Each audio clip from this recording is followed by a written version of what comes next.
Guys, welcome back to the channel. We got kind of a customer build here that we're going to kind of film just a little bit, only because it is a lot different than anything else we've done.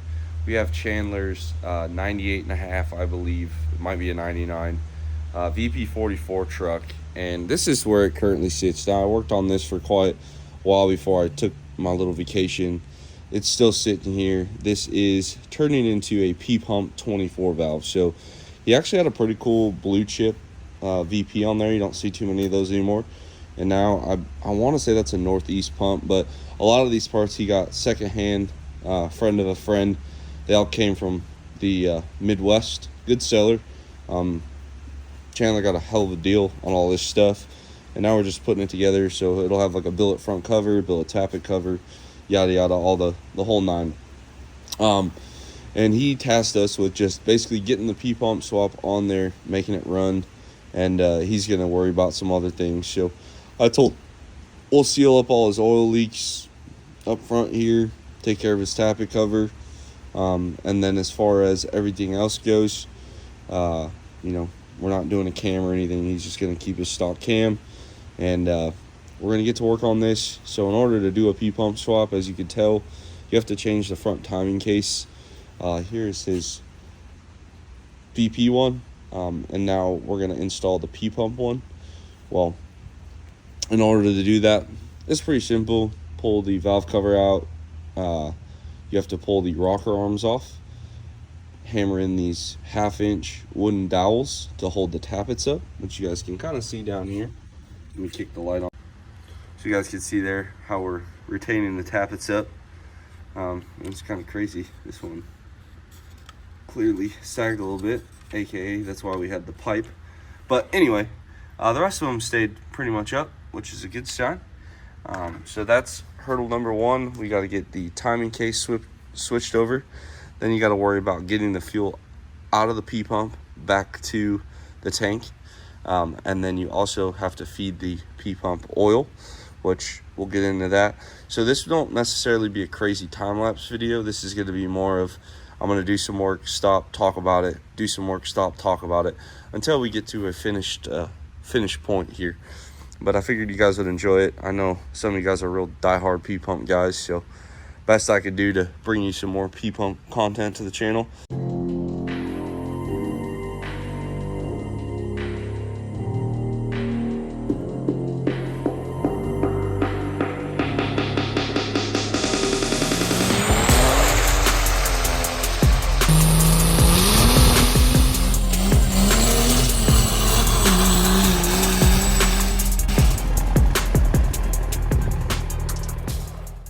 So here's one of the differences when you do this P-pump swap. You have to change these VP injectors out for the pop pressure to P-pump prop pressure. So we have some injectors here, customer supplied. We put new seals on it, new seals on the connecting tubes. So we're gonna get these dropped in here. They install just like your regular VP injectors, nothing changes. Just make sure you get the coppers out and put new washers on. You guys can see here, he actually had one with a blown copper. It's pretty, here, this one, see all the soot. So that's what happens if you have a blown copper, but we'll get these swapped over and one step closer.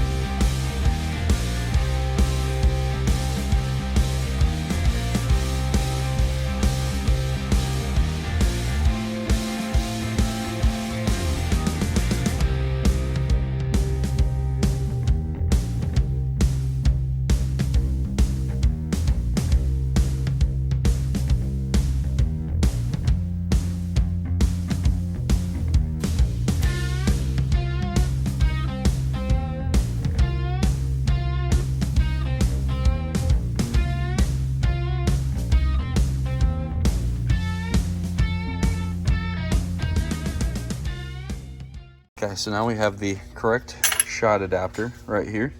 If you're ever confused, the squared off side goes towards the block. That way it'll actually fit. You just Set it on there, take a Sharpie marker, take a little Dremel tool. I use a burr, aluminum burr, trim that out. Comes with a new O-ring. You transfer the bolts from the old one onto the new one, ready to go. And there's the finished product. And just like that, put your O-ring on there, red Loctite, or sorry, blue Loctite, these holes here, put your cam sensor in. You'll have tack on your 98 version. And we'll get this put on the truck. Now that we got our sensor in, we can install the new gasket here. We got this unit. Now, I could cut his oil pan gasket, or I'm gonna cut it back to the front here.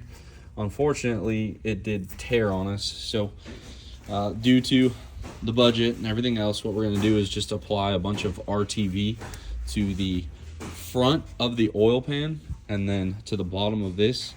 And that's how you do it. Okay, so we got our front cover all lined up here. Just like with the common rails, I will put all of the long bolts through to kind of keep everything pinched.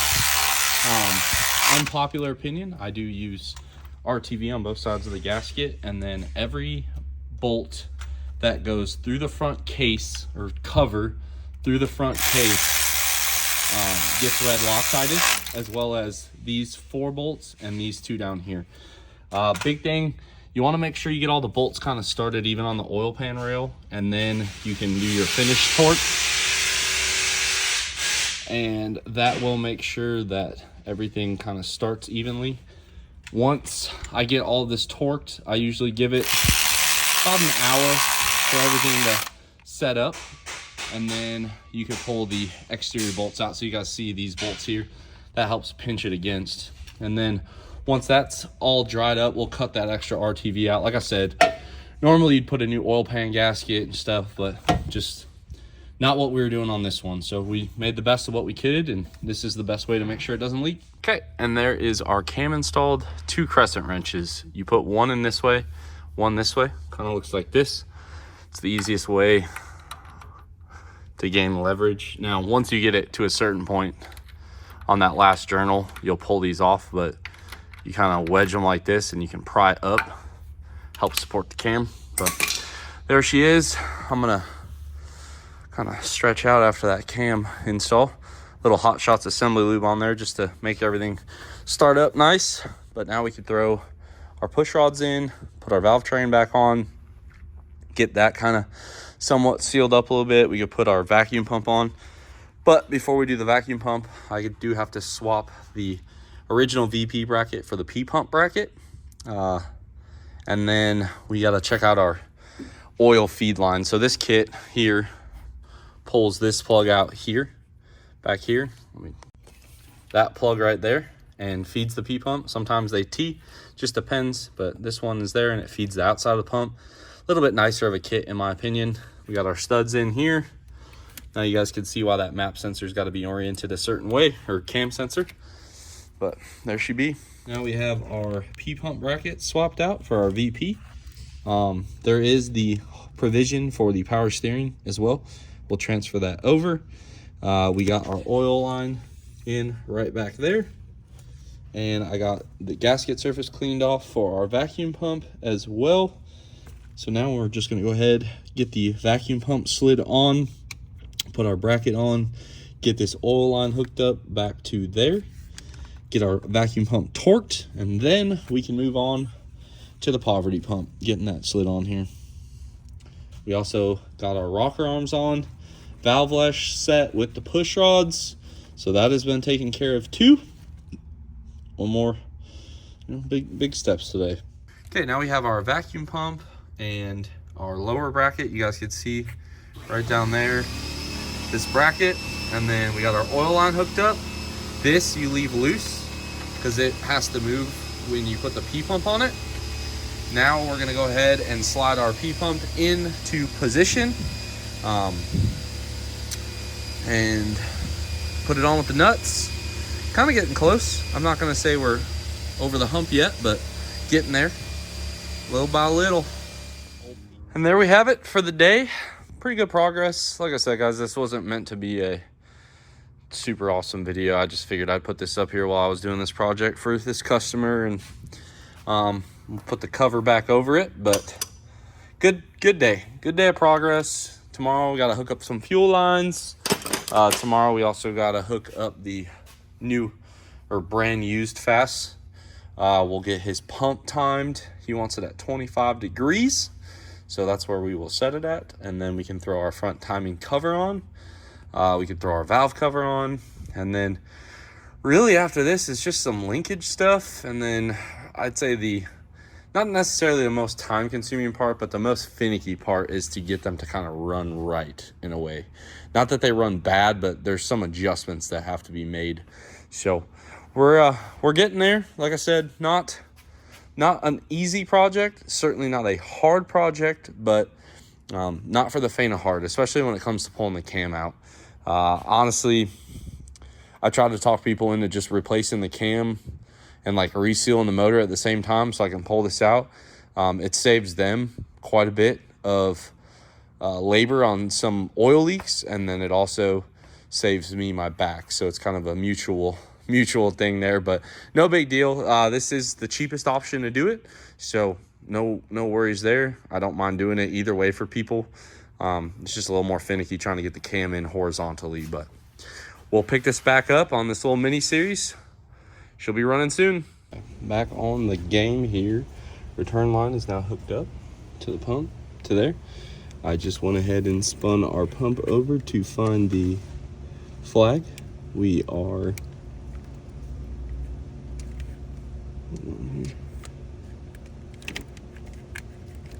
locked in TDC here, and now we are ready to put this adjustable pump gear on, and basically our starting point is 25 degrees. This is the nice part about that PDD adjustable timing gear. If you guys look, we have one hole right at the end of adjustment to keep this thing from being able to slip backwards. And then if he wants to bump the timing up, as this hole, where's a good example? As this hole begins to close off, another one opens. So it doesn't really matter which way you orient this gear. It's essentially infinite adjustable. So we'll start this thing at 25 degrees. That's what pin timing is on the pump. We're pin timed on the motor. On a P-Pump 24 valve, your best bet is to degree the motor. Or if you're like me, you just kind of know exactly where those things need to mesh. So what I find works the best is usually the degree wheel. Just kidding. That's how we got TDC on our P-Pump 24 valve. And now pin time on the pump, so we're gonna put 25 degrees in it. And don't worry, we're about to put the front cover on. KDP, not a problem. Wear sleeve installed. Let's go. All right, now we're doing our Crazy Carl's apps relocation, which mounts the apps here. You pull the cast bracket off. There's like 6 10 mil bolts. Pull them out. Now we drilled.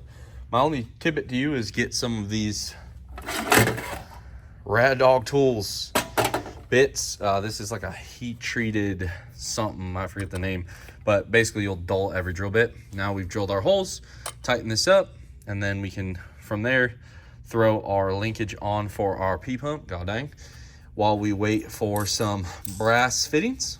And don't worry guys, we drilled it here, but there was a towel over the pump, towel over the intake, don't worry. And then we're one step closer. Got the EC uterus mounted back there. We got our FAS swapped. Clay got that done pretty easy. Now it's just sitting here waiting on some brass washers so we can hook up the pump lines, and then I think we'll put the lines on tonight, and that should be about it until we get some more parts coming in. Okay, so because of the way the fuel lines are routed and everything, I just have this kind of set up here. But we got our extension lifted, and now imagine this is bolted in. We got our linkage set up back there.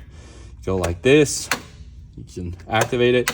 Now I'll have to adjust this, but I don't like adjusting these. Like, I almost kind of like to give it a little bit of pump preload in a way, because then when you adjust it, it'll make it easier. You won't be fighting it not idling. And then I just always put the VP harness, zip tie it up in a bag. The apps harness goes right here. This harness will Usually I'll take this clamp and I'll bend it here, but again, we gotta wait for this fuel line. So we have that all done, fuel line all done.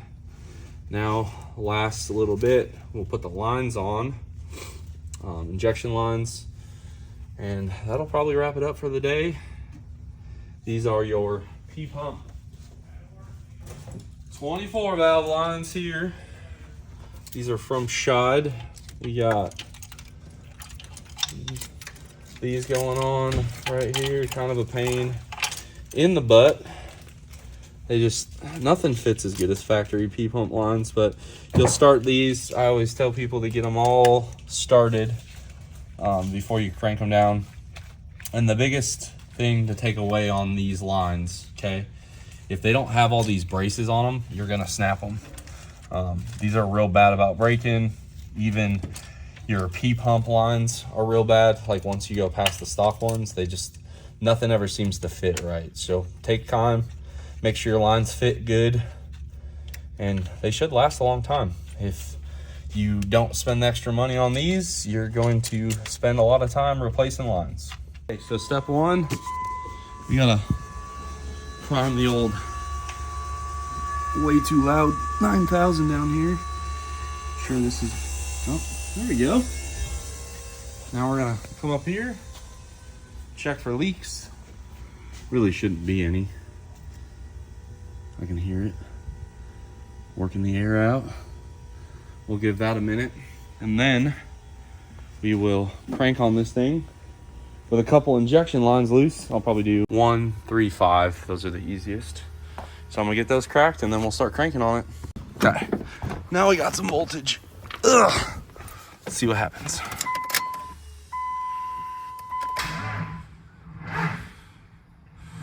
Wow, these batteries are donezo. Okay. It is time. I can't wait till it click.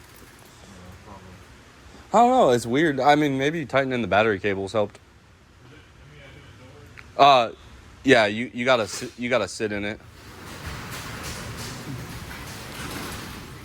The clutch switch actually works on this too, so you gotta push the clutch.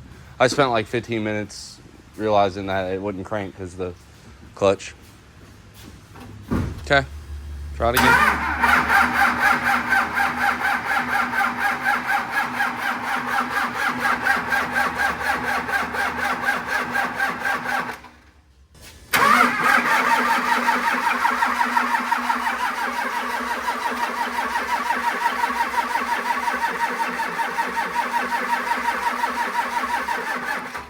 Go ahead, they're both on.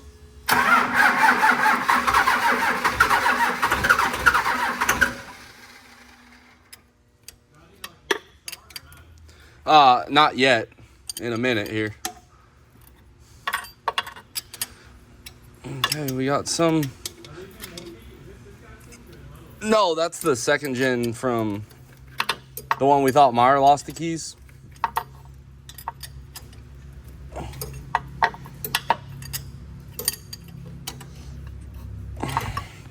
I don't think it'll start.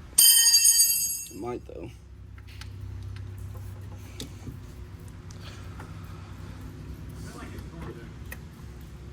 Yeah, it probably should now. Yeah, if it does, yeah.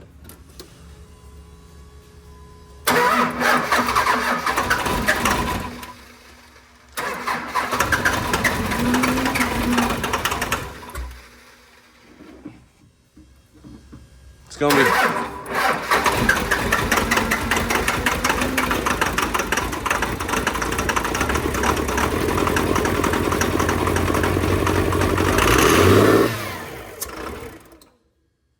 All right, so that smoke was from this rubber inertia ring actually rubbing on this crank.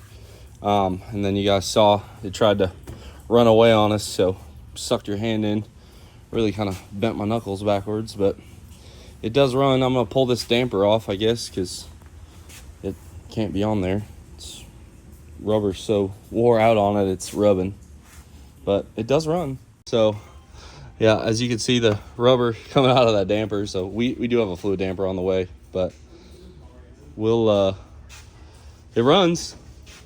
We'll work on the potential runaway. I wasn't sure because I had been giving it so much throttle, but we'll see. Try it again.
Now that we have the idle set and the throttle linkage good, we had to add our boost. Your P pump has a AFC, your air fuel control here, and right here is how they had it on the old pump. We're going to just pull this out. This will then feed boost pressure to the AFC. AFC foot will advance, giving it more fuel with more boost. And that's pretty much it until we wait for his real damper and a water pump, and then we can put the front end together on this thing. And here's his ECM bracket. Might be hard for you guys to see, but we did the standoffs. You can kind of see them right there. There's the 3 standoffs on that lower bolt hole on the block there. And then over here, I made that L bracket, so it bolts into the side of the block, comes up, grabs it, rubber isolators for vibration dampening. We got his crankcase tube set up back there. It goes up, then down. Now we just got to zip tie some stuff. We're done under here. Okay, so while we waited, we got his tack working for him. So the alternator is not charging with no belt, but his water temp will work, voltage will work, oil pressure will work, tack, speedo, so he'll have full function of this dash.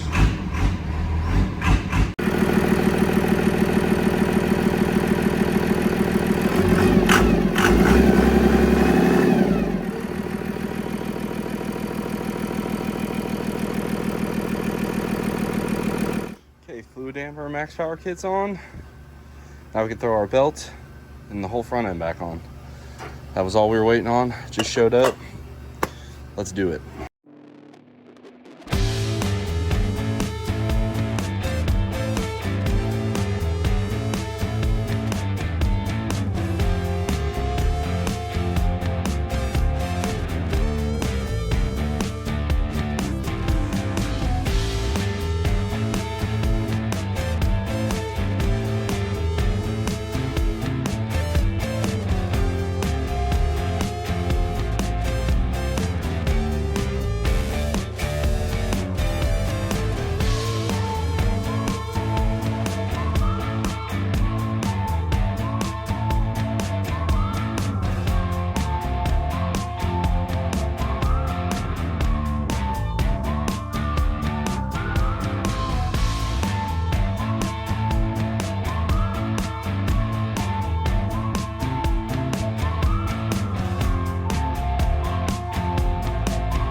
Okay, front end all the way back together. We're gonna throw some coolant, throw the bumper on.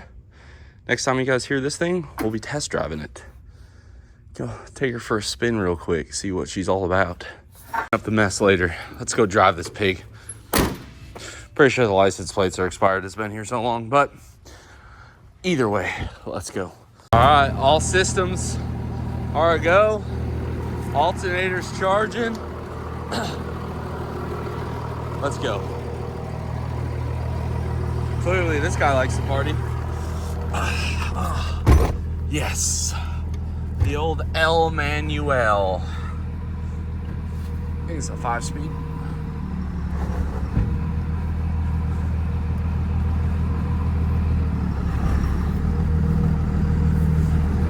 Ooh, this one's even got power mirrors. Hot dog. I don't think they work very good, but it is a 2nd gen. Truck's obviously not up to operating temp, so we're not gonna do anything crazy. It's got a nice dual disc in it though. You can tell by the way it is. Oh boy. Nothing but 24 valve noises.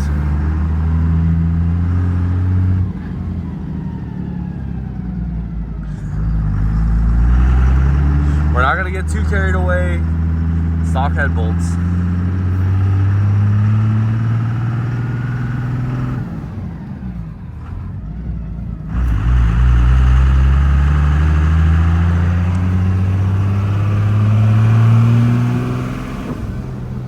Very smoky. Back to the shop. Just remembered why it's real smoky. It would help if I hooked up his intercooler pipe on the passenger side. So let me do that real quick. I got that fixed. No leaks still. That's what we like. Huh. You guys can see the idle really settled down at higher RPM, or when the motor's starting to warm up. Should idle right around 800. I like my P-Pump 24 valves to idle just a little higher. Kind of helps with the idle quality. And then with his being a manual, it should help trying to leave from a stop. Because if you set the idles too low, they get real lopey, and it gets real hard to like slowly ease off the clutch. You gotta constantly give it throttle. And Northeast's governor springs are actually pretty strong. Probably my 2nd favorite, honestly. So if you don't give it a strong enough idle and you leave it 2nd gear like most NV4500 owners do, it won't be able to do that. So now, not sure who's getting dropped off to school over there, but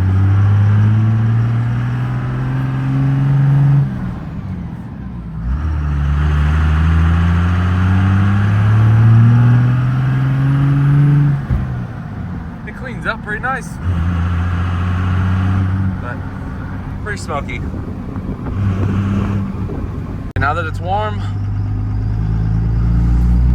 give her a little something something. Not too much, not my truck.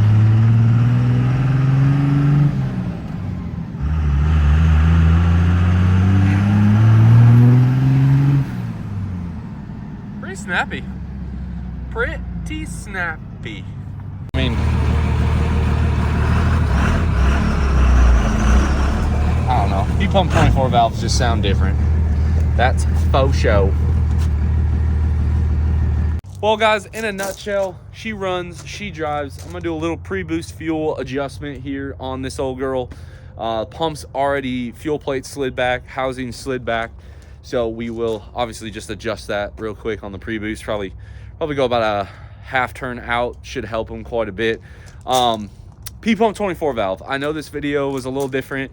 I always feel weird about filming like customer projects. So if I did film your project, just know the time I spend filming is subtracted from your bill. It is not in condition or in addition to your bill, so to speak. But awesome. I think we're gonna wrap it up. Runs, drives, just everything a P-Pump guy would love. I mean, 24 valves of Fury, P-pump, dual fed, Northeast. I know on TikTok we had a lot of questions. I'm not sure what Chandler wants to do with this. He had talked about bringing it back for some compounds in the future. Maybe we'll address that. I'm not too sure. On the intake horn side, I know he's gonna, I believe, either pull the head and do studs in a gasket, or we're gonna do studs for him. Again, that's why we didn't really beat on it. This head gasket with this pump is definitely on its last leg. So no, we are not beating on it. Then as far as turbochargers go, I'm not sure. I'm trying to talk him into like two S400s. I think he'll really like that, but it'll definitely take all of the fuel that this has to offer. I'm thinking like a 467, 783, 90 T4 waist-gated steed external gate to a 488, 96 T6 over there. Should be a good 1,200 horsepower setup, maximize everything he's got here.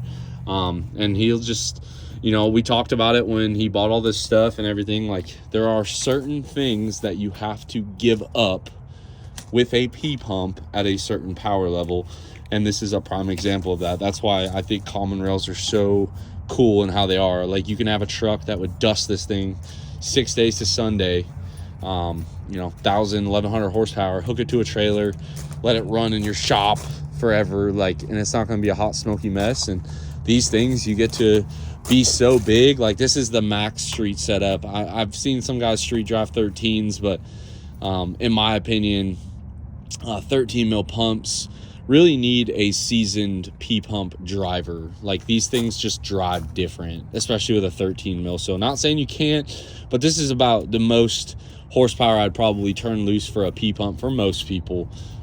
Still small enough where if you make a mistake, it'll be okay, but not too big where you can run into rack problems and flooding problems, starting problems. So this thing starts really, really good. I think he'll really like it. As you could tell by the rear tires, this man likes to party. So 5-speed P-pump, 24 valve. Hopefully you guys enjoyed the content. Give this one a big thumbs up. Drop your comments down below. I've just been giving you guys all the P-pump stuff. Between Donald Swap and this one, I've had enough P-pumps for 2024, that is for sure. But you know, it's fun. And if you guys remember, we did Chandler's other 3rd gen 6.7. See, this is how he got me. He showed me his 3rd gen 6.7, let me hood stack it, build a trans for it. He's like, hey, I got another truck for you to look at. And I was like, all right, cool. Brought me this thing. But no, he's a good customer. So like, comment, subscribe if you're not already. And as always, I will catch y'all on the next one.